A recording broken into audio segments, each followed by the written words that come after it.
Hey, I'm Ben Shapiro with Reality Check.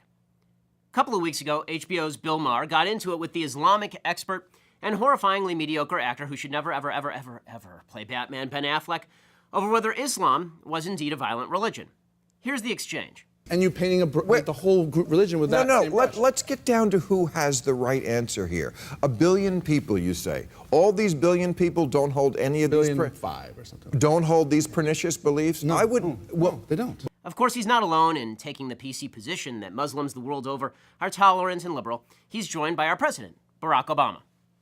Islam teaches peace. Muslims the world over aspire to live with dignity and a sense of justice.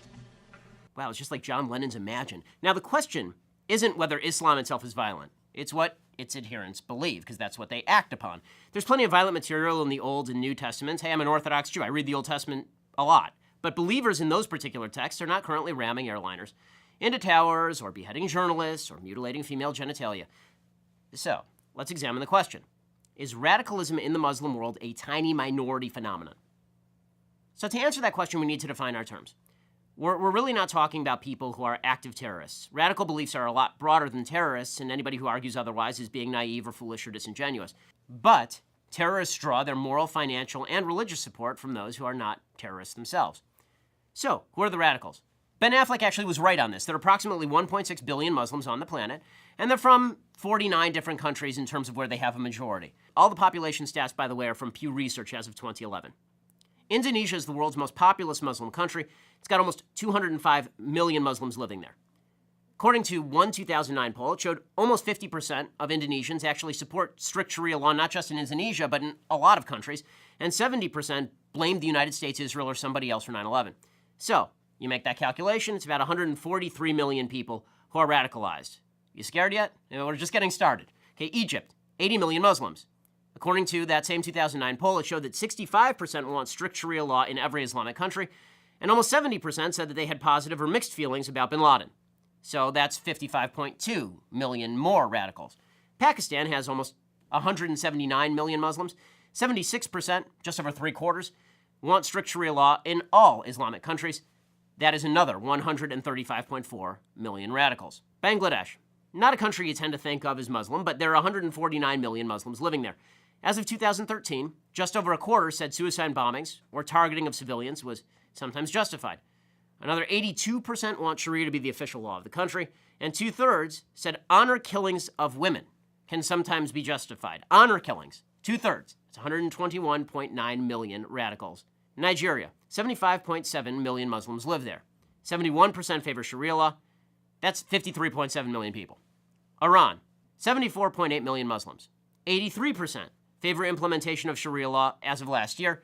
So that's 62.1 million more radicals. Turkey has 74.7 million Muslims. And 32%, this is a moderate Muslim country, probably the most moderate Muslim country, 32% said honor killings of women could actually be justified sometimes. So that's 23.9 million radical Muslims in our moderate ally, Turkey. Morocco, 32.4 million Muslims live there. Just over 3/4 support Sharia law. That's 24.6 million radical Muslims in Morocco. Iraq, 31.1 million Muslims live there. 78% say honor killings of women can sometimes be justified. That amounts to 24.3 million Muslim radicals. Afghanistan, 24 million people. A huge majority, 76%, support at least occasionally or just once in a while honor killings of women. 99% actually want Sharia to be the law of the land. So it's like a Cuban election over there. 24 million radical Muslims over in Afghanistan. Jordan, smaller Muslim country, 6.4 million Muslims. Right now, Hamas is enjoying like a 60% approval rating. So 3.8 million radical Muslims in Jordan, which is, again, a moderate country. Palestinian areas, right? We're sending literally hundreds of millions of dollars to the Palestinian areas. We are, the American taxpayers. 4.3 million Muslims live in the Palestinian areas. 78% of those had positive or mixed feelings about bin Laden.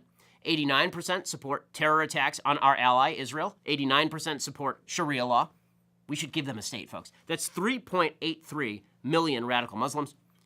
How about in the West? Okay, let's take it to France. France, 4.7 million Muslims live there. A 2007 poll showed 35% of French Muslims said suicide bombings could sometimes be justified. It's 1.6 million radical Muslims living in France. Great Britain, 2.8 million Muslims living there. 78% wanted cartoonists of Muhammad legally prosecuted. So we're talking about 2.2 million radical Muslims in Great Britain. How about here in the United States? Well, we have a very moderate Muslim population. We do. 2.6 million Muslims live here, according to Pew Research. 13% said violence against civilians can be justified. 19% said they were either favorable toward al-Qaeda or just didn't know. Because who knows, really? That's almost 500,000 radical Muslims here in the United States. Here is the total of the countries that we've gone through just now. 680,030,000. 680,030,000 radical Muslims. And that's out of a total population in those countries of 942.4 million Muslims total. And it seems fair to assume that similar proportions of people in countries like Algeria, Syria, Sudan, Saudi Arabia, Yemen, Tunisia, Somalia, and Libya are also radicalized. And if they are, then, well, we're above 800 million Muslims who are radicalized. More than half the Muslims on earth. That's not a minority, that's now a majority. And that's still not even surveying hundreds of millions of Muslims in other countries. In other words, the myth of the tiny radical Muslim minority is just that. It's a myth. And, unfortunately, it's a myth that's going to get a lot of civilized people killed. Please subscribe to our YouTube channel or click here to give a quick donation.